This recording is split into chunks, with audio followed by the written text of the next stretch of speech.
All right, so you really threw down the gauntlet this time, huh? A deep dive into the world of homicide investigation, LAPD style. Oh yeah, we're not talking TV drama here. This is the real deal.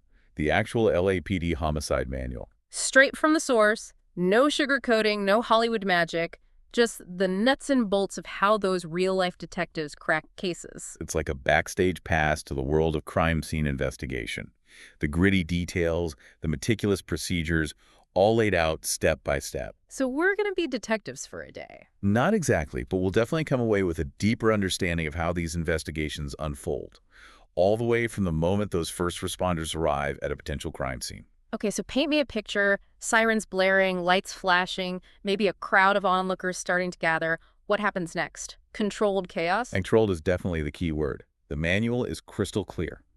Secure the scene immediately. Makes sense, you don't want people trampling all over potential evidence or even worse, contaminating the scene. But how do they even begin to secure a whole area? Everything and everybody. Potential evidence, witnesses, even those nosy onlookers get cordoned off. They take it very seriously. I bet. But with all those people coming and going, police officers, paramedics, forensics teams, how do they keep track of everyone? That's where the crime scene log comes in. It's like a VIP list, but for a crime scene. Every single person who enters or exits that scene gets their name, time of entry, time of exit. Everyone. So no sneaking a peek for those curious neighbors, huh? I imagine those details are crucial for maintaining the integrity of the investigation. Absolutely. It's about accountability. You never know who might have seen something crucial, even if they don't realize it at the time. That pizza delivery guy who happened to be in the wrong place at the wrong time. Right. Maybe he saw a suspicious car leaving the scene or noticed something out of place. Exactly. Those seemingly insignificant details can become crucial clues later on. You just never know. Speaking of details, while they're securing the scene and meticulously logging everyone in, are they also interviewing those potential witnesses? Oh, absolutely. Those initial witness interviews are like gold dust, capturing those raw first-hand accounts before memories start to fade or get muddled. I can imagine the stress of witnessing a crime, the shock, the adrenaline. It must be hard to recall those details accurately. That's why those first responders use these things called field interview cards. They jot down everything a witness remembers, no matter how small or insignificant it may seem. Because even those seemingly insignificant details can help investigators piece together a more complete picture of what happened. It's like that game of telephone we played as kids. The story changes a little with each retelling. So they're not just taking those witness statements at face value, they're looking for evidence to back them up or contradict them. Precisely. Physical evidence doesn't lie.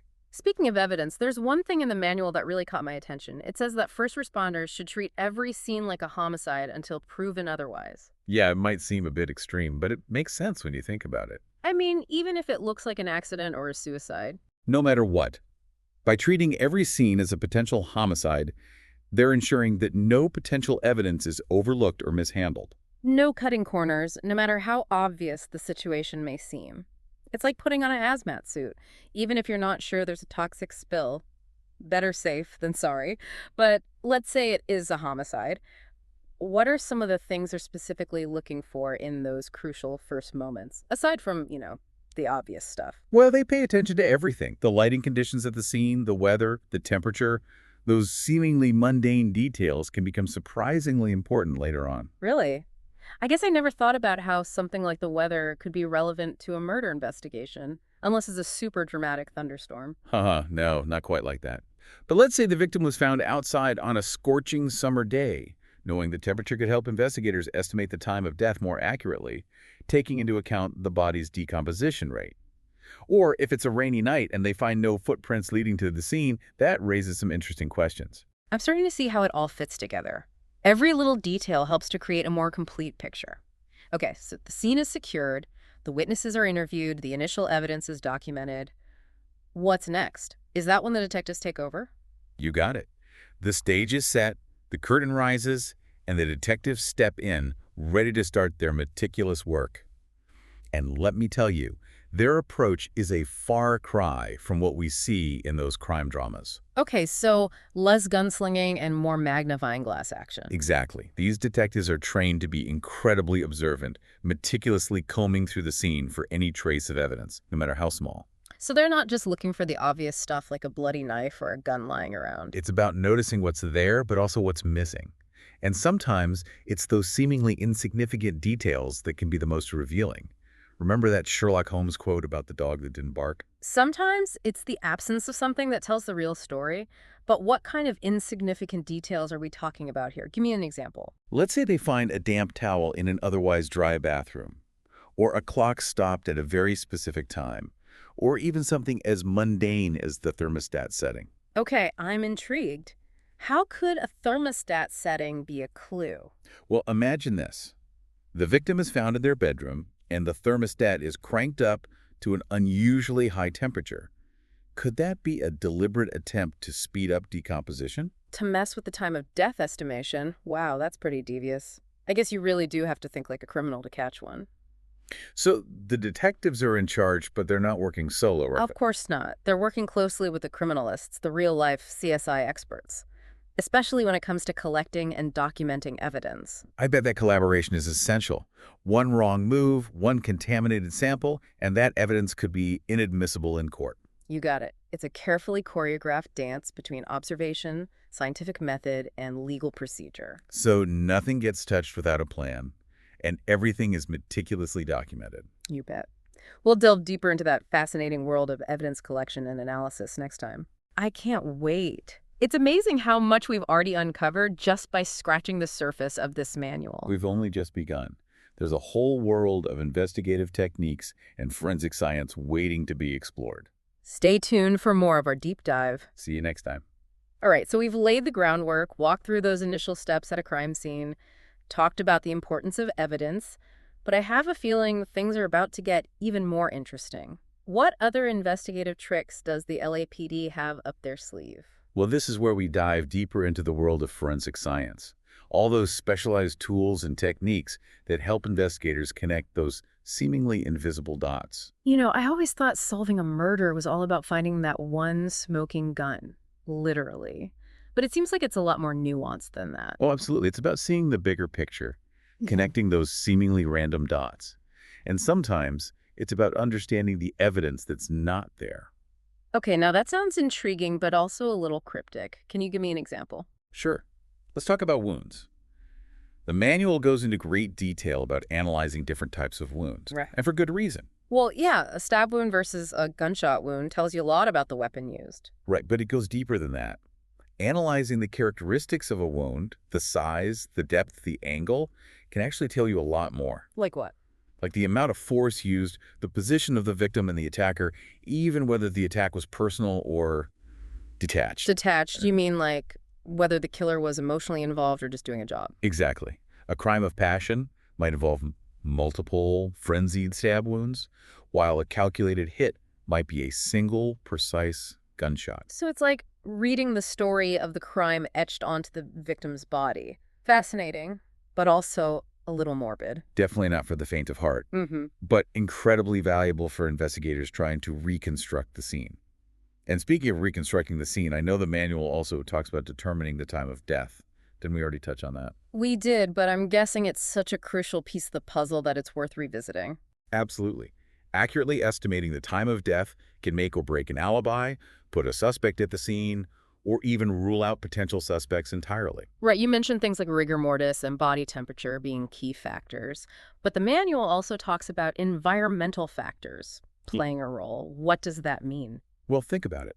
The environment where the body's found, the temperature, the humidity, whether it's indoors or outdoors, all of that can affect the rate of decomposition, which impacts those time of death calculations. So it's not just about looking at the body itself, it's about understanding the context, like the stage on which this whole tragic event played out. That's a great way to put it. And speaking of context, let's move on to another fascinating investigative tool, fingerprints. Oh, fingerprints, you already blew my mind with that body printing technique. What other secrets are hidden in this manual? Well, for starters, they break down the different types of fingerprints. Latent prints, those invisible ones left behind by the oils on our skin. Molded prints, impressions left in soft materials, and even prints found in blood, which can be really challenging to analyze. I'm sensing a theme here. Meticulousness.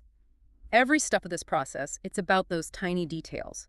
documenting everything, leaving no stone unturned. That's what makes this LAPD Homicide Manual so fascinating. This commitment to thoroughness, even in the face of something as chaotic as a murder investigation. Okay, so fingerprints. What about other types of forensic evidence? What else are they looking for at a crime scene? Remember those bullets and shell casings we talked about earlier? Those are like little gold mines of information. So it's not just about finding them, it's about what they can tell you. Exactly. Every gun leaves unique markings on the bullets and casings it fires, kind of like a ballistic fingerprint. So they can potentially match a bullet to a specific gun. Yep. But it's not just about finding a match. It's about understanding ballistics, the science of projectiles. Investigators have to analyze the trajectory of the bullet, the distance it was fired from. This is pretty technical. It is. And that's why it's so important for the detectives to work with forensic experts, to analyze that evidence and really extract those crucial details. But you know what else I'm noticing? Documentation. Every step of this process, from the moment they arrive at the scene to the moment they analyze the evidence. Why is that so important? That's a great observation, and it's one of the key takeaways from this manual. Documentation is everything. I'm starting to see why. It's not just about solving the crime, it's about building a case that will hold up in court. Exactly. One missing signature, one undocumented transfer, and that crucial piece of evidence could be deemed inadmissible. So they're not just solving a crime, they're building an airtight case. It's like a high-stakes game of chess where every move matters. That's a great way to put it. And that commitment to high standards is really evident throughout this manual. It's not just about catching the bad guy. It's about doing things by the book. Maintaining the integrity of the entire justice system, making sure that everything is done right, even when dealing with the most horrific of crimes. Exactly. And that's what we'll continue to explore in the final part of our deep dive. I can't wait. It's amazing how much we've already learned, and we're not even done yet. This LAPD Homicide Manual really is a treasure trove of information. It is. And that's what makes it so interesting, right? Uncovering those hidden gems of knowledge, connecting the dots. Well, I'm definitely hooked, ready to dive back in. Absolutely. Let's do. We've really gone deep into this LAPD Homicide Manual, the crime scene, the evidence, the forensics. But now I'm curious about those more specialized tools and techniques, the ones that maybe delve into a suspect's psychology or navigate those tricky legal waters. Right. We've covered the basics, but now it's time to explore those areas where science, psychology, and good old-fashioned detective work intersect. That's what I find so fascinating about this whole process. It's not just about fingerprints and DNA. It's about the human element, the motives, the deceptions, the complexities of the criminal mind. Oh, you're absolutely right. And one of those tools that taps into that human element is the polygraph. The polygraph, I always thought those were more of a Hollywood invention, something you see in a spy movie. Are they really used in real-life homicide investigations? They are, but not in the way they're often portrayed in films. The manual is very clear about that. The polygraph isn't some magic truth serum. Yeah, it's not like you strap someone in and suddenly all their secrets come pouring out. Exactly. It's more of a psychological tool. It can help investigators gather information, maybe steer the investigation in a certain direction. So it's more about observing those physiological responses, looking for signs of deception or avoidance. Precisely. And the manual stresses the importance of using polygraphs ethically and strategically. It's not just about hooking someone up and seeing what happens. Right. It seems like you would need a really skilled examiner, someone who can interpret those results accurately. Absolutely. Someone who understands the nuances, who can differentiate between genuine stress and deliberate deception. That makes sense. But it also makes me wonder, how reliable are those polygraph results actually in court? Well, that's a valid point. And the manual addresses that head on. Polygraph results are very rarely admissible as evidence on their own. So they're more of an investigative tool, a way to maybe corroborate other evidence or uncover new leads. You got it. It's another piece of the puzzle, but not necessarily the one that completes the picture. Speaking of piecing together that puzzle, I know the manual also talks about the role of the coroner. Yes. The coroner is absolutely essential to the investigative team, especially on homicide. I guess I always thought their job was just to, pronounce people dead. That's one small part of it, for sure. But they're responsible for so much more. Conducting autopsies, determining the cause of death, collecting evidence from the body. I can imagine those autopsies are pretty intense. Do the detectives actually have to be present for those? It's not mandatory, but the manual encourages it. Really? Why? It's a chance for the detective to actually observe the evidence being collected, see the injuries up close, Ask the pathologist questions directly. So it's about getting a deeper understanding of the cause of death, seeing things from the pathologist's perspective. Exactly. It's about taking advantage of every opportunity to gather information and really build that complete picture of what happened.